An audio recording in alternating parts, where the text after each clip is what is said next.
Jimmy Carter's funeral is an interesting moment in and of itself.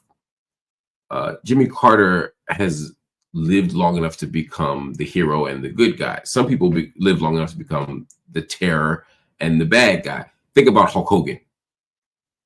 Think about Hulk Hogan, for example. Hulk Hogan was booed a couple nights ago on Monday Night Raw on the new Netflix channel.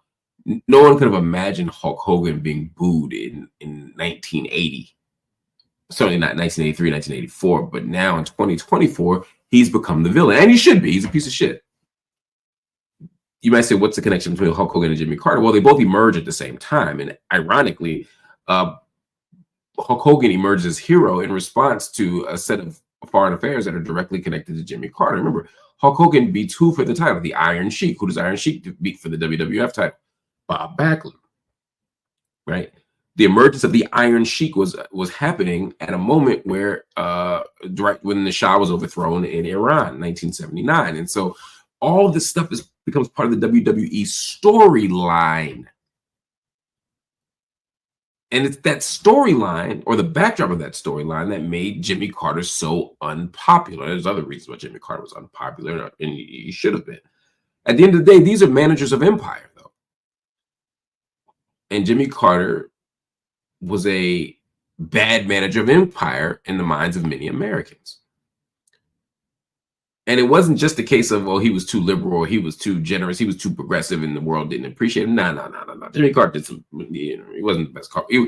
He certainly wouldn't go down as a great president. Whatever you think of Jimmy Carter, he wouldn't go down as a great president. But post-career, Jimmy Carter did some good things. Habitat for Humanity, he built homes. You know, he spread his faith and tried to live a 7-day gospel, really tried to live out his faith in doing good deeds and good works. And I think at the core, Jimmy Carter was a good person. And I think after his presidency, Jimmy Carter spent a lot of time doing a lot of amazing work in the world, including trying to end the Israeli hegemonic dominance over the region we call historic Palestine. But the funeral is just a reminder that he was still the manager of an empire. An empire is going empire. Just in case you forgot, in case you thought it was otherwise, this was an imperialist soap opera. Now, yes, there was celebration. Yes, there were kind words. Yes, there's beauty and pageantry. And yes, there's, you know, a legitimate reckoning with the good that Jimmy Carter did. I don't expect that anybody's funeral for you to reckon with the bad that they did. But my God, all of you liberals out there, all of you Democrats out there, all of you people who think that Democrats and Republicans are different, all of you that think that Democrats and Republicans are you know, battling it out for the soul of America, when you get to them upper levels, when you become president, all you people who are losing family members and breaking up relationships over Hillary versus Obama, or Obama versus McCain, or McCain versus Trump, or Trump versus Kamala, all this stuff is pageantry. All this stuff is smoke and mirrors. At the end of the day, Democrats and Republicans are two right-wing parties, and these candidates, they put on for the cameras, just like WWF. Hulk Hogan and Sergeant Slaughter, and you know, Slaughter became a bad guy at one point. They're on one side, the Iron Sheik and Nikolai Volkov on the other. But you know what? When they got caught, when they got caught smoking that ooh-wee in the car, guess what? The good guys and the bad guys were in the same car smoking the same ooh-wee. Now, how is that relevant? Well, it's relevant because it is a video that keeps going around the internet. Look at it. Look at Donald Trump and Barack Obama sitting next to each other. Look at laughing. Look at George Bush. Tweedledee. But they're kicking it. Do they look like mortal enemies? Do they look like mortal enemies? Of course they don't. You know why they don't look like mortal enemies? Because they not. Remember when George W. Bush was the worst man in the world and Obama saved the world from him? We went from President 43 to President 44. Look at him there. A couple of interesting things happening here. Again, imperialist soap opera. Why do I call it imperialist soap opera?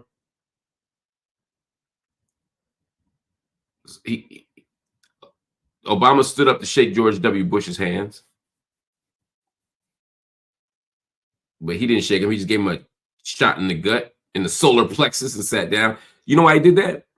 Because George W. Bush didn't want to have to speak to Donald Trump. He didn't want to speak to Donald Trump because the Bushes and the Trumps hate each other. Or really, the Bushes hate the Trumps. That only became worse in the 2024 election when the Bushes and Dick Cheney endorsed Kamala Harris. Endorsed Kamala Harris. And I feel you, Zakiya Simpson, you're right. She said, this is just small talk. I don't take it that serious. I agree. It's not that serious. They're making small talk. That's what people do who don't have that kind of beef. They just make small talk. You know who don't make small talk? You know who wouldn't put up with that BS? A certain Michelle Obama. Notice Laura Bush is there. Notice Melania Trump is there. You know who not there? Michelle Obama. Michelle said, I ain't going to this. I love Jimmy Carter, but I ain't going to be near this. And you know, she and Michelle Obama and George W. Bush have a whole thing. They share candy. They bring hard candy. Because you know, Michelle Obama, old black, not old, but is a black woman. There's an old black woman tradition. A tradition among black women that is old, to be clear. In church, you pull out them candies. That's what they're doing. This is all bullshit. I'm old enough to remember when Donald Trump said Barack Obama wasn't American. Made him pull out a birth certificate. Part of why Donald Trump ran for president in the first place was after Donald Trump clowned him at the correspondence dinner.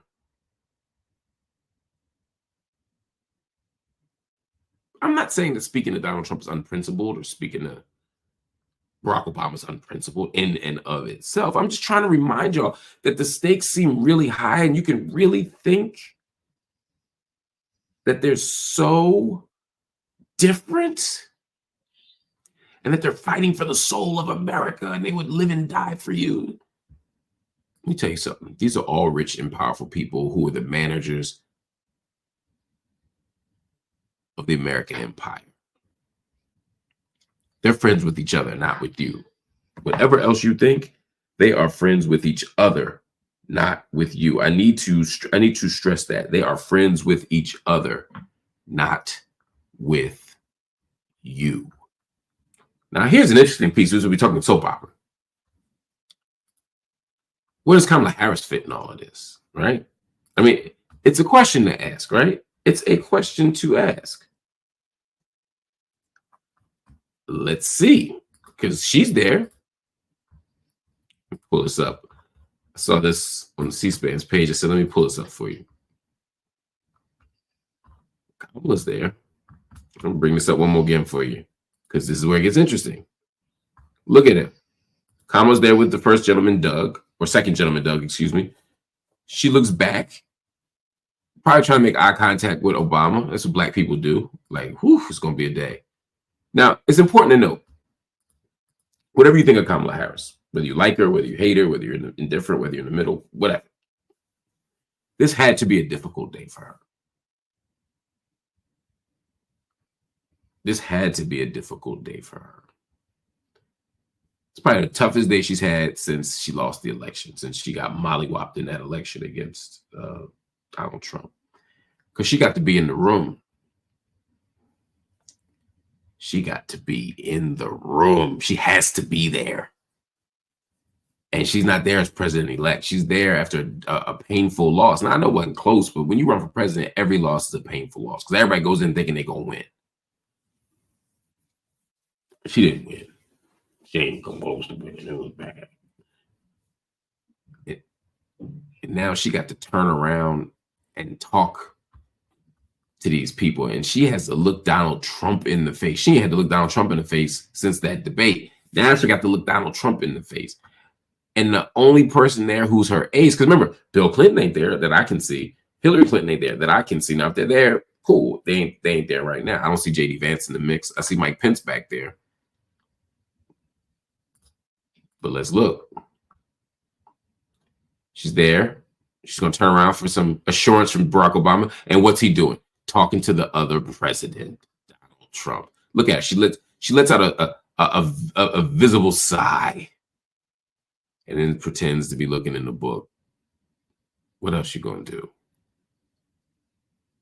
Now, this isn't a call for sympathy for Kamala Harris. Again, she lost a fight for an empire that was committed to underwriting and supporting a genocide. This ain't a let's cry for Kamala moment. This is remember, this is a soap opera. This is a mess. This is some bullshit. But just in case you think I'm joking about, Trump and Obama, just in case you think I'm overstating what's happening in these videos when you see George Bush, who by the way is looking more and more like his dad, when Trump and Obama, they're talking and laughing. This goes on. It's not just this one clip. They go on and on with this stuff. They actually asked Donald Trump later that day what the hell was going on with him and Obama. And, he was happy to answer. Off the top, you mentioned the Carter funeral today. What were you talking to Barack Obama about? It did look very friendly, I must say. I didn't realize it. I didn't realize it, how friendly it looked. I saw it on your wonderful network just a little while ago before I came in, and I said, boy, they look like two people that like each other, and we probably do. We have little different philosophies, right? But we probably do.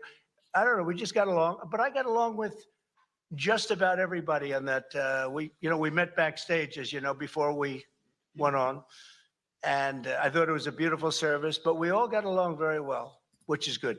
In California, off the top, you mentioned the Carter funeral today. What were you talking to Barack Obama? Backstage, we got along good. Backstage, we got along. That's the thing. That statement right there encapsulates the entire American mainstream corporate media establishment and the mainstream corporate political parties. Backstage, we got along just fine. They're kicking it. They're cool. They're just fine. I'm sure he didn't talk to Kamala much. I'm sure they didn't have a lot to yap about. But other than that, they're Gucci. They're laughing. They're playing. They're having a ball. You all are the ones not speaking to each other forever based on this thing or that thing. And I'm not saying those things don't matter. If somebody voted for Trump, I probably wouldn't talk to them again. What I'm saying is that we're pretending that these politicians represent us. And they really kind of don't. We're pretending these parties are so different, and they're really kind of not. let's think about this a little bit different. If we want to change the world, we need our leadership to look different. We need our investment in these parties to look different. If they this cool, and the beefs we do see aren't really ideological. Again, look at George Bush snubbing Donald Trump, not acknowledging his existence. That ain't got nothing to do with policy, because George Bush's policies are much closer to George W. Bush's policies are much closer to Donald Trump's. But that ain't what this is about. That is not what this is about. This is about oligarchy. This is about a very small group of people having all the power and being very okay having all the power, being very okay, being very okay operating in their small social circles.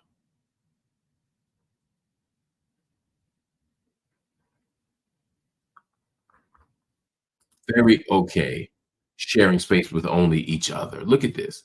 Again, the beefs here are personal. They're not ideological. They're not going to war over taxation. They're not going to war over imperialist genocide.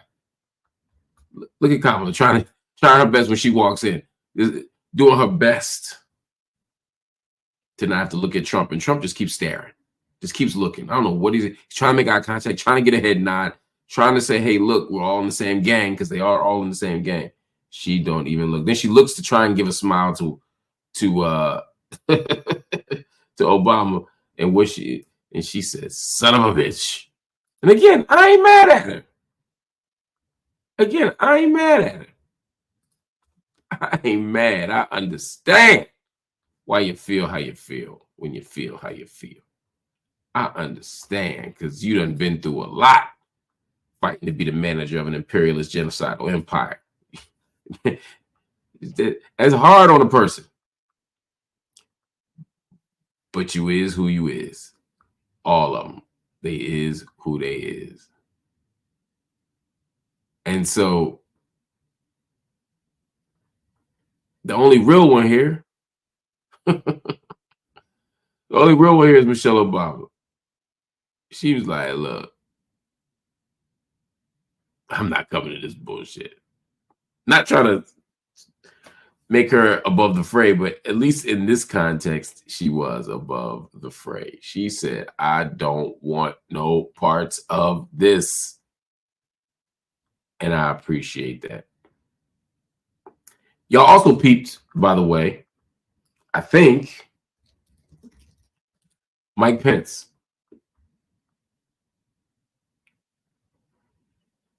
You might have seen Mike Pence. Now, this, to me, is even more interesting. You got to look at this. You got to look at this. Let me pull this up.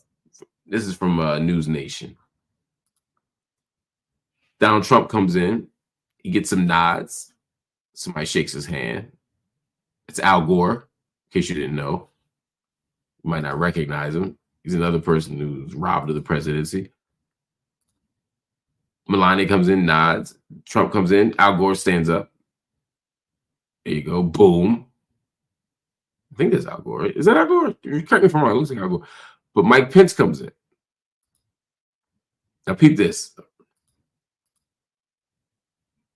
Yeah, I told y'all I was imperialist soap opera tonight. Mike Pence shakes Donald Trump's hand. Like, hey. Trump's like, hey, sorry about that whole almost getting you murdered thing that night. Hey, sorry about, blaming everything on you.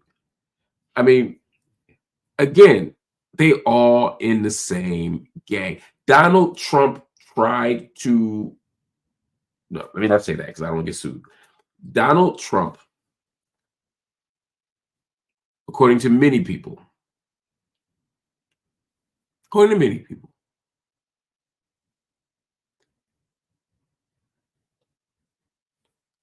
basically called for Mike Pence's head. He dumped him from the ticket, didn't let him be vice president again, but damn near got him murdered on January 6th. This is the shit I'm talking about.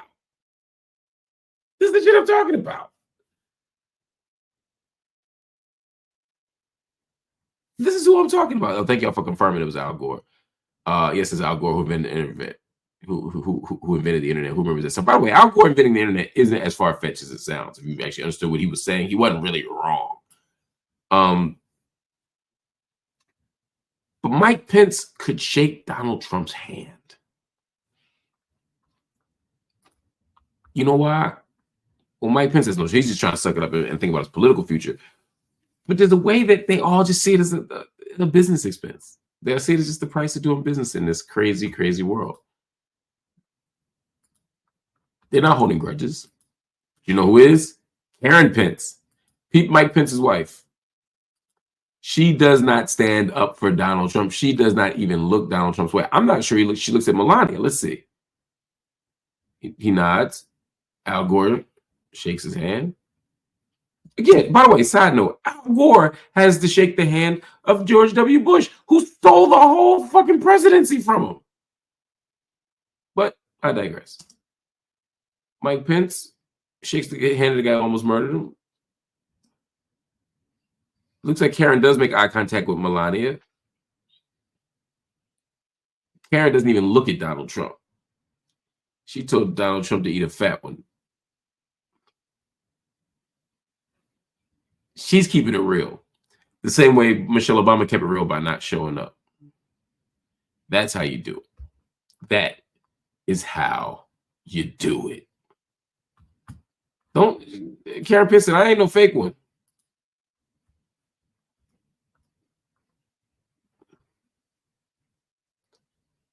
Ah, what a time. Anyway, the moral of the story is these ain't your little friends. They're friends with each other. They protect each other. They defend each other. They kick it with each other. Please understand. Please understand. This ain't got nothing to do with us.